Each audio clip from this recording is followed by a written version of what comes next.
So today is a very very beautiful day and very relaxing day. Dahil ngayong araw po ginugunita ang Sabado de Gloria. Ayan. At yan, sobrang excited ko po dito ngayon kasi naalala ko po noong kahit nung bata pa po kami, kada magsasabado de Gloria, naghahanda na po agad si mama at papa niyan.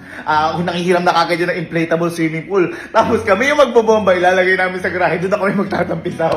Tapos naalala ko pa noong kasi araw nga ng pahinga, walang pasok, ganyan. Si papa maaga na po gumigising yun, mamamalengke na po yun. Bibili ng konti namin pang salo-salo, mga konting inihaw na karne, ganyan, inihaw na hotdog, mangga, singkamas, at saka yung gustong-gusto kong ginagawa lagi ni Papa nun, yung pandikarne, yung tinapay na may itlog, ganyan.